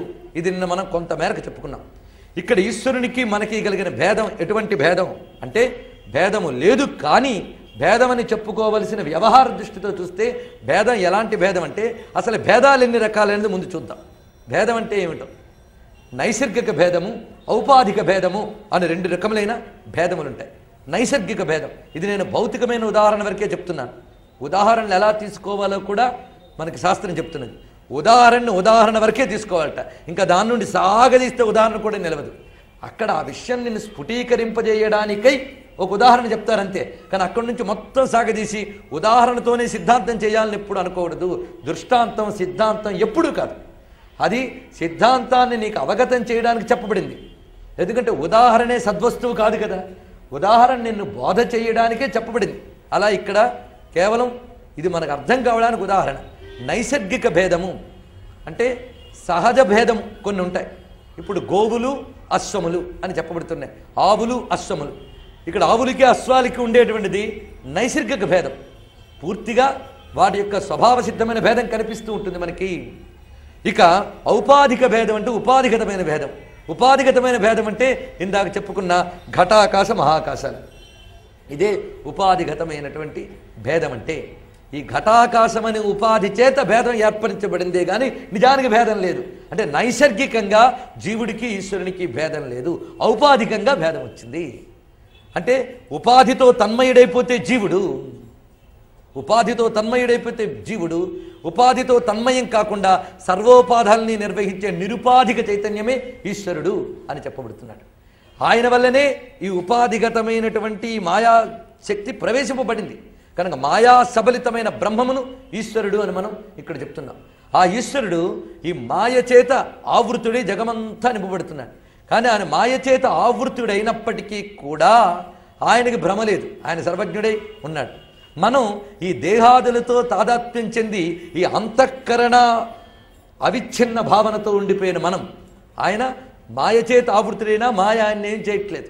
మనం ఈ మాయ చేత, దీన్ని జీవ చైతన్యం లేదా జీవభావం అనండి, దీనిచే ఆవృతమైపోయిన మనం దీనిలో పరిమితం అయిపోయి మనకి మనమే ఒక సంకుచితం అయిపోతున్నాం. కనుక పరిమితిలోకి ఒదిగిపోతే జీవుడు, అపరిమితమైపోతే ఈశ్వరుడు. అపరిమితం అయిపోతే కాదు, అపరిమితమై ఉన్నవాడే. అపరిమితం అవడం ఎక్కడా లేదు. అపరిమితం అవ్వవలసిన వాళ్ళం మనం. అవ్వవలసిన వాళ్ళం అనే కన్నా మన అపరిమితమని గుర్తించవలసిన వాళ్ళం మనం. దానికోసం చేయవలసింది ఇది భేదించుకోనక్కర్లేదు. దీనికి ఉదాహరణగా మనం చెప్పాలి అంటే, మనం ఇంట్లో పంపు తిప్పాం, నీళ్ళు వచ్చాయి కనుక నీళ్లు అంటే కేవలం నేను తిప్పిన పైపులో వచ్చినవి మాత్రమే అని అనుకుంటావా? కాదు కదా. ఈ అనంతంగా ప్రవహించే జలవాహిని నువ్వు అందులోంచి మాత్రమే అందుకుంటున్నావు. కనుక నీటి యొక్క పరిమితి అంతేనా? కాదు, నీకు అందుకుంటున్నది అంతా, కానీ నిజానికి అది అపరిమితమై. అలాగే మన ఇంట్లో కిటికీ ఉంది, ఆ కిటికీ తెరిచి సూర్యకాంతిని పొందుతున్నాం, లేదా ఆ కిటికీలోంచి ఆకాశాన్ని చూస్తున్నాం. ఈ ఆకాశం ఎలా ఉంది అంటే, బాగుందండి, ఆకాశానికి 10 ఊచలు ఉన్నాయి, ఆకాశం చుట్టూ ఫ్రేమ్ ఉంది అని అంటున్నామా? అలా లేదయ్యా అంటే మా ఇంటికి చూపిస్తానన్నట్ట. చూపించి గదిలోకి తీసుకెళ్ళి ఇదిగో చూడు కావాలంటే, ఈ కిటికీ ఉన్నదే దీంట్లో చూడు, ఆకాశం కాదా? ఆకాశమే. మరి దానికి ఊచలు లేవా? ఉన్నా ఏం చేస్తాడండి? లేదని ఏమంటాడు? కనిపిస్తున్నాయి ఊచలు, ఫ్రేము అన్నీ కనిపిస్తున్నాయి. కనుక ఆకాశం అంటే నా గదిలో నా కిటికీయే ఆకాశము కాదని ఎవడంటాడండి? అలా చూసినంతకాలం అదే. కానీ అదే ఆకాశం అనుకోడు ఎంత పిచ్చితనమో. పైగా ఈ కిటికీకి ఉన్నటువంటి వర్ణము, దానికి ఉన్నటువంటి ఓచలు, ఇవన్నీ ఆకాశానికి అంటగడుతున్నాడు. అది ఇంకా ప్రారంభం. ఇది చేసి దాన్ని సిద్ధాంతీకరించి, కనుక ఆకాశం అంటే 2, నా కిటికీలో ఉన్న ఆకాశం ఒకటి, బయట ఉన్న ఆకాశం ఒకటి అనడం ఎలాంటి మూర్ఖత్వమో, మన యందు ఉన్నటువంటి ఆత్మ ఒకటి, ఈశ్వరగతమైన ఆత్మ ఒకటి అనుకోవడం అటువంటి మూర్ఖత్వమే. ఇది ఆ నిరుపాధికత్వాన్ని గుర్తించేటువంటి లక్షణానికి మనం ఉదాహరణప్రాయంగా ఇక్కడ చెప్పుకుంటున్నాం. కనుక పరిమితిలోకి ఒదిగినటువంటి జీవభావాన్ని మనం పరిచయించి అపరిమితమైన ఆ పరమాత్మని గమనించితే, అంటే ఒకటే ఆత్మ, 10 ఆత్మలు ఎప్పుడు ఉండవు. దేహాత్మ, ప్రాణాత్మ ఇట్లాంటి మాటలన్నీ మనం వింటూ ఉంటాం. కనుక జీవాత్మ, పరమాత్మ 2 లేవు అక్కడ. పరిమితి భావానికి ఒదిగినప్పుడు జీవాత్మ, అపరిమితమైనప్పుడు పరమాత్మ. పరమార్థత ఉనికి ఏది? ఇప్పుడు ఉనికి దగ్గరికి వచ్చాం, సదాత్మకం అనే మాట దగ్గరికి వచ్చాం. ఉనికి అనే దాని గురించి ఇక్కడ ప్రస్తావించడం జరుగుతున్నది. ఉనికి ఏది? వ్యావహారికమైన సత్తా, ఇది వ్యవహారిక సత్తా అంటారు. పరమార్థ సత్తా అని 2 మళ్ళీ ఇక్కడ చెప్పబడ్డాయి. 2 ఎందుకు చెప్పబడ్డాయంటే 2 లేవు. ఇందాక చెప్పినట్టు కొండాకాశం బయట ఆకాశం లాగా 2 చెప్పుకుంటున్నాం మనం అర్థం చేసుకోవడానికి. కానీ వ్యవహార సత్తా అంటే మనం దేనితో వ్యవహరింపబడుతున్నామో ఆలోచించుకోండి. వ్యవహరింపబడమే వ్యవహారం. దేనితో నడుస్తున్నాం మనం? వ్యవహారం అంతా కూడా నామరూపములతో వ్యవహరిస్తున్నాం. నన్ను నామరూపాలతోనే, మిమ్మల్ని నామరూపాలతోనే, అంతా నామరూపములతో వ్యవహారం చేయడం వల్ల మన సత్తా నామరూపాల్లోకి కుదించుకుపోయి, కుంచుకుపోయి దేనికది విడివిడిగా చూస్తోంది. ఖండములుగా కానీ అఖండములుగా దర్శించలేకపోతుంది. దీన్ని ఈ ఖండ దర్శనం ఏర్పడడం చేత ఈ నామరూపాదుల యొక్క పరిమితమైన సత్తాని వ్యవహార సత్వం అన్నారు. దీనిలో అపరిమితంగా వ్యాపించినటువంటి తత్వాన్ని, అది అసలైనటువంటి పరమార్థ సత్తా అని చెప్పబడుతున్నది. ఈ పరమార్థ సత్తా ఉండడం వల్లే వ్యవహార సత్తా ఉంది అనేది ఇది ప్రథమ వాక్యం యొక్క అర్థం. యస్యైవ స్ఫురణం సదాత్మకం అసత్కల్పార్థకం భాసతే. ఆ సదాత్మకమైన స్ఫురణ వల్లనే అసత్కల్పార్థకం కనిపిస్తున్నది. అందుకే పరమాత్మ గురించి వర్ణించినప్పుడు శంకరుల వారు సత్తామాత్ర శరీరం ప్రణమత, ఆయన యొక్క ఉనికే అసలైన ఉనికి, సత్తామాత్రుడైన. మన సత్తా మాత్రం కాదు. ఈ దేహంలోకి మనం పరిమితమైపోయాం. అంటే ఈ దేహంలోకి జీవుడు ఎలా వచ్చాడు, ఇది ఒక్కసారి ప్రశ్నించుకుందాం. ఎంతసేపు దేహం గొడవ పెట్టాం కదా, దాని గురించి కొంచెం ఆలోచిస్తే, దేహం అనే దాన్ని తయారు చేసుకుని జీవుడు వచ్చి కూర్చున్నాడా? పెట్టె తయారు చేసుకుని పెట్టెలోకి వచ్చి కూర్చున్నట్టు కూర్చున్నాడా? దేహం ఎవరు తయారు చేశారు? ఇది మళ్ళీ ప్రశ్నించుకోవాలి. దేహం ఏ చైతన్యం తయారు చేసిందో ఆ చైతన్యమే దేహం అంతా వ్యాపిస్తున్నది. కనుక దేహం వ్యవహరింపబడుతున్నంత కాలము దానిలో చైతన్యం ఉందనే అర్థం. ఈ చైతన్యమే లేకపోతే దేహానికి వ్యవహారమే లేదు. వ్యవహారం లేదు కనుకనే అది జగత్తులో ఉండలేదు. క్రమక్రమంగా పోతుంది చైతన్యం. దాని నుంచి ఉపసంహరింపబడిన తర్వాత దీని పని అదే. కనుక విడిగా లేదు. తయారైన దేహాన్ని ఏ చైతన్యం తయారు చేసిందో ఆ చైతన్యమే దీని యందు వ్యాపించి ఉన్నది. కనుక నువ్వు ఉత్పత్తి జరిగిన దగ్గర నుంచి నీకు తెలిసి చైతన్యం దీని యందే పరిమితమైందా గనక దీని నుండే నువ్వు భావిస్తూ వస్తూ ఉన్నావు.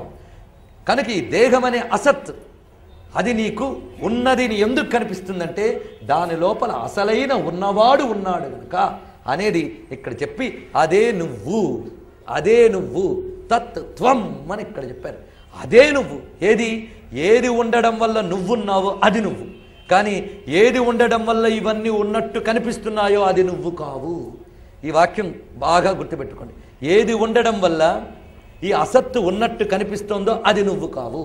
అంటే దేహాదులతో తాదాత్మ్యం చెందకు. దేహాదుల్ని కూడా ఏది ప్రకాశింపజేస్తూ ఉన్నదో అది నువ్వని తెలుసుకున్నప్పుడు ఈ నువ్వనే పరిమితి భావం అసలైన పరమార్థ సత్తాతో తన్మయమైపోతుంది. ఆ తన్మయం చేయడమే తత్వమసి. ఈ మాట వేదవాక్యంతో బోధిస్తున్నట్ట. వేదవచస అంటే ముందే చెప్పుకున్నాం, ఇది ఏ మాట అయినా సొంత మాట కూడదండి, వేదవాక్య అయితేనే మనం తీసుకోవాలి. అందుకే మన భారతదేశంలో సామెతల్లో కూడా మాట అంటారు వ్యవహారంలో, ఏమని, వాడి మాట వేదవాక్యండి అని. అంటే వేదం అంటే అంత ప్రమాణం మనకి, అదే మనకి ప్రమాణం వేదవాక్యం. అందుకే పరమాత్మ కూడా చెప్తే వేదవాక్యమే చెప్తాట, ఎందుకంటే ఆయన వాక్యం కనుక, ఆయన వాక్యమే వేదవాక్యం కనుక ఆయన అదే ప్రమాణం చెప్తున్నాడు. తత్వమసీతి అనే మాటతోనే ఆయన ఇక్కడ బోధిస్తున్నాడు. ఈ బోధించేటప్పుడు వేదవాక్యంతో చెప్తే నిన్ననే మనం చెప్పుకున్నాం మౌన వ్యాఖ్యలా అవుతుంది అని. వేదవాక్యం అంటే మళ్ళీ చెప్తే వినేదే. మరి మౌన వ్యాఖ్యతో ఉన్నటువంటి దక్షిణామూర్తి మళ్ళీ తత్వమసి అని మాట్లాడేటంటే అయిపోయింది కదా. అంటే ఇక్కడ అర్థం దీనికి 2-3 రకాల వ్యాఖ్యానాలు ఉన్నాయి. ఒకటేమిటంటే ఆ దక్షిణామూర్తి స్వరూపమే నాకు గురువుగా లభించాడు కనుక గురువు ద్వారా నేను చేసిన వేదాంత వాక్య శ్రవణము ఆ దక్షిణామూర్తి నాకు చేసిన బోధయే అనేటువంటి భావన ఒకటి ఇందులో. రెండవది, ఎందుకంటే మనకి ఏ గురువు ప్రపంచంలో భగవంతుడి చేత అనుగ్రహింపబడ్డాడో ఆ గురువు అచ్చమైన వైదిక సంప్రదాయబద్ధమైన ధర్మవాక్యం చెప్పినట్లయితే అతడు జగద్గురు స్వరూపుడే. అది అంతే.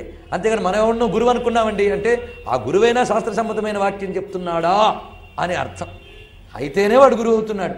కనుక వేదవచస వాడైనా తత్ప్రమాణమే చెప్పాలి మనకి. కనుక గురువు ద్వారా భాషిస్తున్నది ఏమిటి? పరంపరాగతమైన బ్రహ్మ విద్యయే. ఇక్కడ మనం జ్యోతి వెలిగించుకుని దీపాన్ని తీసుకున్నాం, కానీ ఈ దీపంలోకి ప్రకాశించిన జ్యోతి ప్రథమత ఉన్నటువంటి ఆ జ్యోతి యొక్క స్వరూపమే ఇక్కడ దాకా రాబడింది మన కోసం. అదేవిధంగా ఆ దక్షిణామూర్తి తేజమే గురువు వద్ద వచ్చింది కనుక మనం ఆయన చెప్పిన వేదవాక్కు, ఆయన గురువు గారి చెప్పిన వేదవాక్కు సాక్షాత్ జగద్గురు వచనంగానే భావించాలి. ఆ గురువు మాత్రం ఎవరికి చెప్తారు?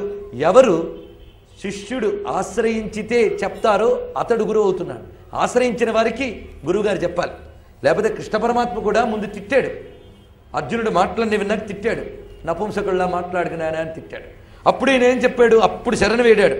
కార్పణ్య దోషోపహత స్వభావ, బేలతనం అనే దోషం చేత నా స్వభావం దెబ్బతిందన్నాడు. ఇక్కడ చాలా గొప్ప మాట. స్వభావం అంటే ఏం చెప్పుకున్నాం? అసలు జీవుడి యొక్క స్వభావం సచ్చిదానందం. దాని మీద ఈ కార్పణ్య దోషం వచ్చి పడింది. బేలధనం అనే దోషం ఏర్పడి వీడు నావాడు, వీడి పైవాడు, ఈ నామరూపాత్మక భ్రాంతి వచ్చింది. దీనివల్ల నేను ఇప్పుడు ఏం చేయాలని స్ఫురణ నాకు తోచట్లేదయ్యా. కనుక శ్రేయస్యా నిశ్చితం బ్రూహి తన్మే శిష్యస్తేహం సాధిమాం త్వాం ప్రపన్నం అని శరణ వేడాడు కదా. ఇదే ఇలా శరణ వేడితేనే జ్ఞానం చెప్పాలయ్యా, లేకపోతే చెప్పకూడదు అన్నాడు. ఎందుకంటే టైంపాస్ గాళ్ళకి జ్ఞానం చెప్పకూడదండి. ఏమండి జీవాత్మ తర్వాత ఒకటే అన్నారు, ఎలా అండి అని కాలుపుతూ వాడు అడగగానే వీడు వెంటనే ఉపనిషత్తులు 10 కోట్ చేసేవాడు అంటే ఇద్దరికీ వృధా. కంఠశోష వాడికి, వీడికి అర్థం కాక తలనొప్పి వీడికి, వీడికి అర్థమయ్యేటట్టు చెప్పలేక వీడికి మరో నొప్పి. ఇన్ని అవస్థలు కన్నా అందుకు తద్విద్ధి ప్రణిపాతేన పరిపృష్టేన సేవయ అని చెప్పినట్లుగా ఆశ్రయిస్తేనే చెప్పాలట. ఆశ్రయించడానికి ముందు నువ్వు ఒక స్టడీ చేసుకోవాలండి. ఆ స్టడీ ఏమిటి అంటే దీనికి మనకు ముండకోపనిషత్తు చెప్తున్న వచనమే.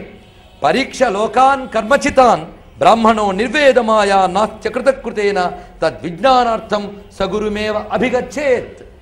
ఈ కర్మతో పక్వమైనటువంటి జగత్తును చూసి చూసి ఒక విధమైన నిర్వేదానికి వెళ్తాట. ఇదే నిత్యానిత్య వస్తు వివేకము ఇహాముత్రార్థ భోగ విరాగం అనే స్థితికి చెప్తుంది. అది అయిన తర్వాత తద్విజ్ఞానార్థం ఆ బ్రహ్మము గురించి తెలుసుకోవడానికై స గురుమేవ అభిగచ్చేత్, ఆ గురువు వద్దకు అన్ని విధములా వెళ్ళి ఆశ్రయిస్తున్నాడు. అలా ఆశ్రయించినప్పుడు ఆ గురువు చెప్పే వాక్యమే. అందుకే ఆశ్రితాన్ అనే మాట ఇక్కడ చెప్పారు. వారిని సాక్షాత్ తత్వమసీతి వేదవచస. ఇది ఒక వ్యాఖ్యానం. మరొక అర్థం ఏం చెప్పారంటే తనను ఆశ్రయించిన వశిష్ఠాది మహర్షులందరికీ కూడా తన సాక్షాత్కారం మాత్రం చేత సమాధి స్థితిని కల్పించట. ఈ సమాధి స్థితిలోకి వెళ్ళిన తర్వాత వేదము ద్వారా ఏది ప్రతిపాదింపబడిందో ఆ పరతత్వం అంతా వారికి పూర్తిగా స్ఫురణకి వచ్చినది. అక్కడ వాళ్ళకి ద్రష్టత్వం వచ్చింది అనే విషయాన్ని వ్యాఖ్యాతలు చెప్పారు. ఇలాగ కల్పించిన వాడెవడు? ఆయన. యత్ సాక్షాత్కరణాద్భవే నపునరావృత్తిర్ భవాంభో నిధౌ. కనుక ఆయన సాక్షాత్కరించిన తర్వాత మళ్ళీ వెనక్కి రారు. ఎందుకంటే అసలేమిటో తెలిసిపోయిన తర్వాత అసలు నదులు మళ్ళీ ఎవడైనా వెనక్కి వస్తాడండి? ఇది ఎలాంటిది అంటే, మనం ఒక పరిణామం తీసుకువచ్చిన తర్వాత మళ్ళీ దాని యొక్క పూర్వస్థితికి దేన్ని తీసుకువెళ్ళలేం. కనుక ఆ స్థితిని పొందినవాడు మరి వెనక్కి రాడు. మరి అజ్ఞానపు దీనికి చిక్కదు. దీన్ని మనం జీవన్ముక్త పరంగా చెప్పుకున్నాం. జీవన్ముక్తమే కాదు, వాడికి మరి జన్మ ఉండదు, అందులో సందేహం లేదు. ఈ మాట మనకి ఉపనిషత్తు అనేక రకాలుగా అభయమిచ్చింది. నా ఏకాత్మ విజ్ఞానోన్మథితస్య ద్వైత విజ్ఞానస్య పునఃసంభవోస్తి అని బ్రహ్మసూత్రాలకు భాష్యం రాస్తూ శంకరుల వారు చోటు చెప్తున్నారు. ఏకత్వ విజ్ఞానం ఎప్పుడైతే వస్తుందో అప్పుడు ద్వైత విజ్ఞానం మరి కలగదు అని. ఏకత్వం తెలిసిన తర్వాత మళ్ళీ రెండు అనేటువంటిది కలగదు. అదే పునఃసంభవ నా అస్తి. అది నేను మనం జీవన్ముక్త పరంగా చెప్పుకోవడానికి అర్థం సరిపోతుంది. కానీ నస పునరావర్తతే తరతి శోకమాత్మవిత్ బ్రహ్మవిదాప్నోతి పరం అనేటువంటి ఉపనిషద్వచనములు కానీ, ఇక ఆ భగవానుడు చెప్పినటువంటి గీతావచనంలో ఏషా బ్రాహ్మీ స్థితి పార్థ నైనాం ప్రాప్య విముహ్యతి. ఈ బ్రాహ్మీ స్థితిని ఎవడైతే పొందుతాడో వాడు మరి మోహంలోకి వెళ్ళడయ్యా అని చెప్తూ ఉన్నాడు అర్జునుడితో. యద్గత్వా ననివర్తంతే తద్ధామ పరమం మమ. ఏ పరతత్వాన్ని పొందుతారో, ఏది పొందితే మరి వెనక్కి తిరిగిరారో అదే పరంధామము. యద్గత్వా, ఇది బాగా అర్థం చేయడానికి మరొక మాట చెప్తున్నారు మరొక చోట. యద్గత్వా నపునర్మోహం ఏవం యాస్యసి పాండవ. దేన్ని పొందితే మళ్ళీ మోహంలోకి రారో. అందుకు నా జ్ఞానం వస్తూ ఉంటుందండి, అప్పుడప్పుడు మోహం వచ్చేస్తుందండి అంటే అది వస్తూ ఉంటుంది కాదు. జ్ఞానం రావడం అంటే అది వస్తూ పోతూ అలా వెళ్ళదు. అది అంటే జ్ఞానం వచ్చిందే అనిపిస్తూ ఉంటుందన్నమాట మనకి. ఇది కారణం, మనం 4 శాస్త్రములు చదివిన తర్వాత కొంతమంది నిత్యానిత్య వస్తు వివేకాన్నే జ్ఞానం అనుకుంటారు. ఇది ఎంత భ్రమండి మనకి. ఇది నిత్యమో అది అనిత్యమో అని పట్టడానికే చాలా కాలం పడుతుంది. ఎంత చెప్పినా వాడు చెప్పాడని మనం అండమే కానివ్వండి అని అంటూ ఉంటాం. ఆ వివేకం రాగానే జ్ఞానం వచ్చిందండి అంటాడు. వివేకం వేరు, జ్ఞానం వేరు. ఈ వివేకం వచ్చాక వైరాగ్యం రావాలండి, అదంత తేలిక. అన్నీ తెలుసండి కానీ వదులుకోలేకపోతున్నానండి అంటే ఇంకా తెలియడం పూర్తిగా కపటము. రెండవది వైరాగ్యం రావాలి, అది రావాలి. ఆ తర్వాత శమదమాది షడ్గుణ సంపత్తి, ధర్మబద్ధమైన జీవనం, ఇంద్రియ నిగ్రహం, నిత్య విచారణ, ముముక్షుత్వము ఇన్ని ఏర్పడితే అప్పుడు బ్రహ్మ జిజ్ఞాస, నిరంతర విచారణ, ఇన్నిటి తర్వాత సిద్ధించేది. అంత తేలికండి జ్ఞానం అంటే మాట. అందుకు అది సిద్ధించిందా వాడు మళ్ళీ మోహంలోకి రాడు సుమా. అది చెప్పడానికే పరమాత్మ అంత బోధించాడు అక్కడ. యద్గత్వా నపునర్మోహం ఏ వయాస్యసి పాండవ మామపేచ్యత కౌంతేయ పునర్జన్మన విద్యతే. నన్ను పొందినవాడు మళ్ళీ పుట్టడు అని పరమాత్మ చెప్పాడు. కనుక ఆ జ్ఞానం ఎవడైతే లభించిందో వాడికి కర్మలంపటత్వం ఏముంది? కర్మలంపటత్వం ఉంటేనే కదండి పుట్టుక అనేది ఉంటుంది. తెచ్చుకున్న ప్రారంధం అనుభవంతో పోతుంది. అందుకు వాడికి జ్ఞానం సిద్ధించినప్పటికీ కూడా అనుభవంతో ప్రారంధాన్ని క్షయం చేసుకోవడానికై మన మధ్యలో తిరుగుతూ ఉంటారు జీవన్ముక్తులు. ఇలా ప్రారంధాన్ని అనుభవించడానికి జీవన్ముక్తావస్థ. ఇక వీడికి వచ్చిన జ్ఞానం వల్ల సంచితం ఎప్పుడో దగ్ధమైపోయింది. ఇక ఇప్పుడు ఆ జ్ఞానంతో ఉన్నాడు కనుక మరి కర్మ లంపటత్వం లేదు. దేహాదులతో పరిమితమై నేను అనే భావం ఉన్నప్పుడే నేను చేస్తున్నానన్న అహం ఉంటుంది. ఈ దేహ మనస్సులతోనే అనుభవిస్తాను అనేటువంటి ఫలాకాంక్ష ఉన్నప్పుడే అంటుకుంటుంది. ఆ రెండూ లేవు ఎప్పుడో, అది యోగ కర్మసు కౌశలం. ఈ స్థితికి చేరిన వాడు ఇంకా వాడికి ఆగాం మాత్రం ఎక్కడుంటుంది కనుక 3 కర్మలు ఇక్కడే దగ్ధమైపోతున్నాయి కనుక మరి వాడు పుట్టడు. ఆ మాట ఇక్కడ నా పునరావృత్తిర్భవాంభో నిధౌ. గురువుగారు ఏ మాట చెప్పినా ఎంత అందంగా చెప్తారంటే ఆయన శబ్దముల్లో అర్థం కంటే అనుభూతి ఎక్కువగా ఉంటుంది. శంకరుల వారి శబ్దంలో అర్థాన్ని మించి అనుభూతి ఉంటుంది. దీన్నే మీనింగ్ కంటే ఫీలింగ్ అంటూ ఉంటాం మనం. మీనింగ్ కంటే ఫీలింగ్ ముఖ్యం. మళ్ళీ నువ్వు పడవయ్యా ఎక్కడికి సంసారంలో అంటే మనకంత ఫీలింగ్ రాదు. కానీ నేనేం చెప్పారంటే భవాంభో నిధౌ అన్నారు. ఇక్కడ సంసారం అనే సముద్రంలో పడవన్నాడు. అప్పుడు మనకు తెలుస్తుంది అమ్మో అని. ఎందుకంటే ఆ సముద్రంలో పడితే మళ్ళీ ఎప్పుడు తేలుతాం. ఒక్కసారి వస్తే అందులో పడమంటే ఎంత రిలీఫ్ అండి. కానీ ఆ శబ్దం వేయడంలో ఉన్న గొప్పతనం అంటే గురువుల కరుణ ఎంత అంటే మనకు చెప్పడానికి నిజానికి మొదటి శ్లోకంలోనే అంతా చెప్పేశారు. కానీ మనకు పట్టించడానికి ఆ విచారణ చెయ్యడానికి ఎంత చక్కగా వివరిస్తున్నారు చూడండి. ఈ కరుణ ఎక్కడిది అంటే ఆయన ఎక్కడి నుంచి వచ్చారు? ఆ దక్షిణామూర్తి స్వరూపమైన. అందుకే యత్ సాక్షాత్ కరుణాత్ భవేన్నరపం నపునా వృత్తిం భవాంభోనిదం. ఎవరి యొక్క కరుణ చేత అనే మాట అక్కడ అన్నారు కదా. సాక్షాత్కరణాత్, ఎవరి సాక్షాత్కారము చేత, ఆ సాక్షాత్కారమైనటువంటి ఆ దక్షిణామూర్తి స్వరూపుడిగిన శంకరుల వారు. అందుకే ఆయనకి ఎంత దయో ఈయనకి అంత దయ మన మీద. అందుకు ఆ తత్వాన్నంతటినీ ఇంత చక్కగా చెప్పారు. ఇప్పుడు చెప్పిన దాన్ని మననం చేస్తే మనకి ఉన్నది, అనిపిస్తున్నది, ఇష్టమైనది అని ఏది చూస్తున్నావో దాని వెనకాల అసలు ఉన్నది, అసలు చైతన్యము, అసలు ఆనందము చూడు. అప్పుడు ఏదైతే దృశ్యంలో కనిపిస్తూ ఉన్నదో దాన్ని ఒక్కొక్కటి ఎలిమినేట్ చేసుకుంటూ వెళతాం. ఎందుకంటే నీ చిత్తం ముందు దాని మీద పడింది, దృశ్యమైన దాని. నేను ఇక్కడ బయట వస్తువునే చెప్పట్లేదు, శరీరంలో నేను అనుకునే దృశ్య వస్తువును కూడా మనం తీసుకోవడం. దృశ్యం అంటే ఇంద్రియాదులకి, మనస్సుకి, అనుభవానికి వచ్చేది నాకు అర్థం. ఇక్కడ దృశ్యం అంటే కేవలం కంటికి కనిపించేది అని మాత్రమే కాదు. రుచి చూశారా అని అడుగుతాడు, రుచి కనబడుతుందా అని తెలివిగా అంటామా? రుచి చూడడం అంటే ఇంద్రియాలకు రావడం. అలాగే దృశ్యము అంటే ఇక్కడ అర్థం ఇంద్రియాలకు అనుభూతిలోకి రావడం. ఇంద్రియాలకు అనుభూతిలోకి వచ్చేది నీ ఇంద్రియములు కూడా నీకు అనుభూతిలోకి వస్తున్నాయి, బయట విషయంలో నీకు అనుభూతిలోకి వస్తున్నాయి. వీటిని జాగ్రత్తగా ఆలోచించి ఇవి ఉన్నాయి అనుకుంటున్నాను కానీ ఏది ఉండడం వల్ల ఇది ఉంది అని నెమ్మదిగా వెళ్ళి వీటిని ఎలిమినేట్ చేస్తూ పోతే దృశ్యవారితం చిత్తమాత్మనః చిత్వదర్శనం తత్వదర్శనం అన్నారు రమణ మహర్షి ఉపదేశారంలో. చాలా చక్కగా చిన్న మాటలతో చెప్పారు. ఈయన మరో దక్షిణామూర్తి, అందువల్ల అంత అందంగా ఇచ్చారు. దృశ్యవారితం చిత్తమాత్మనః. ఈ చిత్తమును గోచరించినటువంటి సమస్తంలో దృశ్యాన్ని నువ్వు వారిస్తూ ఉంటే, అంటే నామరూపాలనే పొరలు తీసిస్తే ఏది మిగిలిపోతుందో ఆ చిత్తుని నువ్వు చూస్తే అదే తత్వదర్శనం. చిత్వదర్శనం తత్వదర్శనం. చైతన్యాన్ని చూడు, అదే తత్వం. కనుక ఆత్మ అంటే ఏమిటంటే చైతన్యమాత్మ అని శివసూత్రముల్లో మొదటి సూత్రం. అది చైతన్యమే ఆత్మ.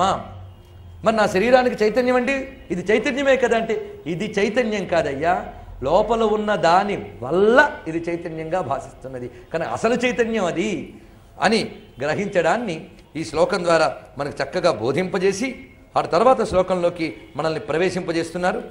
ఈ శ్లోకంలో ఒక అద్భుతమైన భావాన్ని ఆవిష్కరింపజేస్తున్నారు. చైతన్యం ఎన్ని రకాలుగా ఉంది? కంటి నుండి ఒక చైతన్యం, చేతిలోంచి ఒక చైతన్యం. కంటి చైతన్యం వేరు, చెవి చైతన్యం వేరు, అవునా లేదా? కంటి చైతన్యం వేరే, అది చూస్తుంది. చెవి చైతన్యం వింటుంది. కానీ రెండు ఒకటవుతాయా? ఎలా అవుతాయండి? రెండు ఒకటైతే చెవి కూడా చూడాలి, కన్ను కూడా వినాలి. కాదే, వేరువేరుగా ఉంది. ఇలా వేరువేరుగా చెప్పబడుతూ ఉన్నప్పుడు ఈ కన్ను, ముక్కు, చెవి ఇవి వేరువేరుగా చెప్పబడుతున్నప్పుడు ఇవి వేరువేరంటే నువ్వు ఒప్పుకుంటావా? ఒప్పుకోమే. కాదయ్యా, కంటి నుండి నేను చూస్తున్నాను, చెవి నుండి నేను వింటున్నాను, అలాగే నోటి నుండి నేను మాట్లాడుతున్నాను. ఇందులో ఏది మారింది, ఏది మారలేదో చూడండి. ఇక్కడ కంటి నుండి నేను చూస్తున్నాను, చెవి నుండి నేను వింటున్నాను. ఇక్కడ చెవి మారిపోయింది, కన్ను మారిపోయింది, చూస్తున్నాను మారిపోయింది, వింటున్నాను మారిపోయింది. మారని వాడు మాత్రం కంటిన్యూ వస్తున్నాడు. వీడిని జాగ్రత్తగా చూడండి. వీడిని మనం ఒప్పుకుంటాం. ఇన్ని మారినా మారని నేను అని ఎందుకు ఒప్పుకుంటున్నామంటే ఆ నేను అనే వాడిని ఉన్నామే, వాడిని ఏం చేసామంటే ఈ పాదం నుంచి తల వరకు తన్మయం చేసి పెట్టాం. కనుక ఇందులో ఏది జరిగినా నేను నేను నేను అని ఒప్పుకోగలుగుతున్నాం. నీ కంటికి నీ చెవికి ఇంత దూరంలో ఉన్నదానికే తాదాత్మ్యం చూపించిన వాడివి ఈ జగత్తులో మొత్తం వ్యాపించిన ఈశ్వర చైతన్యత నేను ఎందుకు తాదాత్మ్యం చెయ్యు? ఇది ఆలోచించు. ఇది ఆలోచించడానికి ఎంత చక్కగా చెప్తున్నారంటే నానాఛిద్ర ఘటోదర స్థిత మహాదీప ప్రభాభాస్వరం జ్ఞానం యస్యతు చక్షురాదికరణ ద్వారా బహిస్పందతే జానామీతి తమేవ భాంతమనుభాత్యే తత్సమస్తం జగత్ తస్మై శ్రీ గురుమూర్తయే నమ ఇదం శ్రీ దక్షిణామూర్తయే. ఇందాక మనం ఆత్మ అనాత్మ విషయం చెప్పుకున్నాం. దీన్ని మనం అధ్యాస అనే విషయాన్ని ప్రస్తావిస్తే అది కాని దాని యందు అదే అన్న బుద్ధిని అధ్యాస అని అంటారు. ఈ శరీరమునందు ఇదే నేను అనే భావం ఉంది కనుక శరీరం ఇప్పుడు అధ్యాస. నిజానికి అది కాదు. అది నేను అనబడే చైతన్యానికి అది ఆశ్రయమైందే కానీ అది కాదు. అందువల్ల శరీరం అధ్యాస అయింది. దాని గురించి ఇక్కడ తేల్చి చెప్పేస్తున్నారు. నానాఛిద్ర ఘటోదర స్థిత మహాదీప ప్రభాభాస్వరం. ఒక కుండని తీసుకొచ్చారట. ఈ కుండని ఎవరో తయారు చేసినటువంటి కార్మికుడు ఉంటాడే, వాడు ఎంత అందంగా చేశాడంటే దానికి రకరకాల రంధ్రములు పెట్టాడు. ఈ రంధ్రాలన్నిటికీ మంచి డిజైన్ పెట్టాడు. పెట్టి ఇచ్చాడు ఆ కొండని. మనం ఏం చేసాము, దీపం వెలిగించి ఆ కొండని దాని మీద బోర్లించాం. ఆ దీపం ప్రకాశిస్తోంది. ఆ కుండలో. ఈ ప్రకాశించినప్పుడు ఆ దీపకాంతి ఈ కుండకున్నటువంటి అన్ని రంధ్రముల్లోంచి వెలుకొస్తుందిట. నానా ఛిద్ర ఘటోధర స్థిత మహాదీప ప్రభాభాస్వరం వస్తుంది. ఈ ఎన్ని రకాల వెలుగులు మనం చూసి అబ్బో ఎన్ని వెలుగులో అనుకుంటామా? ఇన్ని వెలుగులు ఉన్నాయా? నిజానికి ఈ వెలుగుల వల్లే చుట్టూ ఉన్నవన్నీ కనిపిస్తున్నాయి. చుట్టూ ఉన్నవి చూడడానికి ఇందులో పెట్టినటువంటి రంధ్రముల్లోంచి ప్రసరించే వెలుగే తార్కాణం, అందులో సందేహం లేదు. ఆ వెలుగు వల్లనే నువ్వు చుట్టూ ఉన్నటువంటి వాటన్నిటి చూడగలుగుతున్నావు. కానీ ఆ చుట్టూలో ఇదిగో ఈ రంధ్రం నుంచి ఇది, ఆ రంధ్రం నుంచి అది చెప్పి అబ్బో ఈ రంధ్రంలో వెలుగు అంత బాగుందో చూసావా? చక్కగా ఈ రంధ్రంలో వెలుగు గుండ్రటి ఆకారంలో ఉంది. ఎందుకంటే ఆ చేసిన కుండ తయారు చేసేవాడు ఒక రంధ్రాన్ని గుండ్రంగా, ఒక రంధ్రాన్ని కోలగా, ఒక రంధ్రాన్ని త్రికోణంగా చేసేట్టు. ఈ వెలుగు త్రికోణంగా ఉంది, ఈ వెలుగేమో కోలగా ఉంది అని చెప్తున్నాడు. ఇక్కడ వెలుగు కోలగా ఉందా లేక కుండ కోలగా ఉందా? కుండలో రంధ్రం, అక్కడ కోలగా ఉంది. కానీ ఈ కోలతనం అంతా వెలుగుకి మనం ఆపాదించాం. అయితే ఇది కోలగా ఉందని, త్రికోణంగా ఉందని దేనివల్ల తెలిసింది? వెలుగు వల్లే తెలిసింది. వెలుగు వల్లనే ఇది కోలగా ఉందని ఇదని తెలియడం వెలుగు వల్లనే తెలిసింది. కానీ మనం ఆ వెలుగు యందు దీని యొక్క అవలక్షణాన్ని ఆరోపిస్తున్నాం. ఇది కోలగా ఉంది, ఇది తిన్నగా ఉన్నది, ఇట్లాంటి లక్షణాల్ని వెలుగు మీద మనం ఆరోపిస్తున్నాం. అది ఉపాధిగతమైన దోషం తప్ప వెలుగు కవి లేవు. అలాగే అఖండమైన చైతన్యాన్ని యందు ఈ దేహాదుల భ్రాంతిని మనం ఆరోపింపజేసుకుంటున్నామయ్యా. ఇక్కడ ఒక్కసారి చూస్తే మన ఈ శరీరం పెద్ద కొండ, ఈ కొండ లోపల అఖండమైన చైతన్యం ప్రసరిస్తుంది. ఇక్కడ కొండ లోపల దీపం అన్నా అక్కడ కాంతిని మీరు తీసుకోండి. దీపకాంతి కొండ నిండా ప్రసరిస్తుంది, కొండ నిండుగా ప్రసరిస్తుంది. కానీ దానికి కనిపిస్తున్న రంధ్రముల ద్వారానే మనం చూస్తున్నాం. అలాగే ఈ దేహం అంతా కూడా ప్రసరిస్తున్న ఈ చైతన్యాన్ని మనకి ఈ కొండకు కొన్ని కన్నాలు ఉన్నాయి, నవరంధ్రాలు అనండి. అవి మన చక్షురాదికరణ ద్వారా బహిస్పందతే. చక్షు ఆది నేత్రములు మొదలైన ఇంద్రియములన్నీ ఈ శరీరం అనే కుండకి రంధ్రముల వలె ఉన్నాయి. దీని నుంచి చైతన్యం ప్రసరిస్తుంది. అయితే ఈ చైతన్యం యొక్క గొప్పతనం ఏంటంటే ఇందాక దీపం కంటే విలక్షణమైన చైతన్యం ఇది. ఇది ఒక్కొక్క రంధ్రంలో ప్రసరించేటప్పుడు ఒక్కొక్క రకమైన శక్తిగా బయటకు వస్తుంది. కానీ ఇన్ని రకాల శక్తులుగా రావడం ఆ ఉపాధిగతమైన లక్షణం బట్టి వస్తున్నది. ఇందాక చెప్పినటువంటి కోల త్రికోణము ఎలాగో కన్ను నుంచి చూపుగా, చెవి నుంచి వినికిడిగా ఇలా ప్రసరింపజేస్తున్నది ఈ లోపల ఉన్నటువంటి అఖండమైన చైతన్యం. ఖండములుగా ఎలా గోచరిస్తున్నది? ఈ ఖండములైన రంధ్రములు గుండా దాన్ని ఖండం అనుకుంటున్నావు కానీ నిజానికి అది అఖండమే. అలాగే ఈ జగత్తంతటి ఇప్పుడు మనం పరిశీలిస్తే ఇవన్నీ కూడా పరిధులుగా ఉన్న వాటి యందు పరిధులు లేనటువంటి చైతన్యం ఉంది అని చెప్పడానికి ఎంత చక్కని ఉపమానాన్ని చూపించారు. అందుకే వేదాంతంతో కవిత్వం, కవిత్వంతో వేదాంతం ఎలా చెప్పవచ్చో తెలిసిన ఏకైక గొప్ప కవితాత్వికుడు తాత్విక కవి శంకరాచార్యుల వారు. అంత అందంగా చెప్తారు. అందుకే ఆయన మించిన కవి లేడు, ఆయన మించిన తత్వవేత్త లేడు. ఎంత చక్కగా మనకి చిన్న చిన్న ఉపమానాలతో అర్థమవ్వాలని చూస్తున్నాడు చూడండి. అయితే కంటి నుండి చూస్తున్నప్పుడు చెవి నుంచి వినలేకపోతున్నాం కదా అంటే వీటన్నిటి ద్వారా నువ్వు తెలుసుకుంటున్నావు. నేను కంటి నుండి చూస్తున్నాను, నేను చెవి నుండి వింటున్నాను. కనుక దీనివల్ల ఏం జరుగుతుంది? జానామి, తెలుసుకుంటున్నాను. మొత్తానికి తెలుసుకోవడమే జరుగుతుంది. వినడమైనా, చూడడమైనా, అనడమైనా, అనుకోవడమైనా ఇవన్నీ కూడా దేనివల్ల జరుగుతున్నాయి? తెలుసుకోవడం అనేదాన్ని తెలియజేస్తున్నది. కనుక ఈ జానామి అని ఏదనుకుంటున్నావో అది అనుభాంతం. ఆ జానామి అనే అసలు చైతన్యం లోపల ఉండడం వల్లనే ఇవన్నీ ఉన్నాయా అని చెప్తున్నాడు. ఇన్ని రకములుగా బయటికి వస్తున్న దాని యందు ప్రకాశిస్తున్నది ఈ జానామి అనబడేటటువంటిది. తెలుసుకుంటున్నాను అని ఎవడైతే అనుకుంటున్నాడో వాడు ఉండడం వల్లనే ఇవన్నీ కూడా ద్యోతమానం అవుతున్నాయి అని ఇక్కడ చక్కగా స్పష్టంగా బోధిస్తున్నారు మనకి. కనుక మనలో జానామి, తెలుసుకుంటున్నాను అని ఎవడైతే అనుకుంటున్నాడో వాడిని చూడండి. వింటున్నాను, చూస్తున్నాను, ఇందులో నానుందే, అది నానుతో అన్నిట్లోనూ వస్తుంది. అన్నిట్లోకి నాను కంటిన్యూ అవుతుంది. వినడం ఇది, అది అనుభాంతి అని. అనుభాంతి అంటే ఎడతెగకుండా ప్రకాశించేది, కంటిన్యూ అనమాట. ఆ వినడంలో, చూడడంలో, వీటన్నిట్లో నేను కంటిన్యూ అవుతున్నానా లేదా? కనుక ఈ తెలుసుకుంటున్నాను అని ఎవడంటున్నాడో వాడు కంటిన్యూ అవుతున్నాడు. అది జానామీతి తమేవ భాంతం అనుభాత్యేతత్ సమస్తం జగత్. ఒక్క నీకే కాదు, ఉదాహరణ దగ్గర చెప్తే అర్థమవుతుంది కానీ శరీరము ఇవన్నీ చెప్పాం. ఒక్కొక్కప్పుడు శరీరం గురించి చెప్పినా అర్థం కాదు. అందుకే కొండా దీపం చెప్పాల్సి వచ్చింది. ఇప్పుడు రెండిటి సాయంతో ఏం చేస్తావంటే విశ్వాన్ని తీసుకో. ఎందుకంటే విశ్వమే పరమాత్మ యొక్క శరీరం అన్నప్పుడు అందులో ఉన్నటువంటి భిన్న భిన్నములన్నిటి నుంచి ఆయన ప్రకాశించేటప్పటికల్లా ఆయన్ని భిన్న భిన్నములుగా నువ్వు చూస్తున్నావు. కానీ ఈ భిన్నములందంతటా ప్రసరించే ఆ ఏకత్వాన్ని చూడవయ్యా. అదంటూ ఒకటి ఉండడం వల్లనే ఇన్ని రకముల బయటి అన్నిటి యందు అదే అనుభాతి ఎడతెగకుండా భాసిస్తూ ఉన్నది. అలా భాషిస్తూ ఎవరున్నారో ఆ చైతన్య స్వరూపుడైన దక్షిణామూర్తికి నమస్కారము అని ఇక్కడ చక్కగా వివరిస్తున్నారు. ఇందాకటి శ్లోకానికి ఈ శ్లోకానికి పరస్పరమైన సంబంధం ఉంది. ఇంకా చెప్తే మొదటి దాంట్లో ఏం చెప్పారో దాన్ని మరింత అర్థం చేసుకోవడానికి ఇక్కడ చెప్తున్నారు. ఆ మొదటి దాన్ని మనకు అర్థం చేసుకోవడానికి అనేక రకమైన ఉదాహరణలు చెప్పుకున్నాం. వాటితో ఇవి చక్కగా కలిసిపోతుంది వెళ్ళిపోయి. ఇప్పుడు మనం బాగా చూద్దాం. అది ఉండడం వల్లే ఇది కనిపిస్తుంది.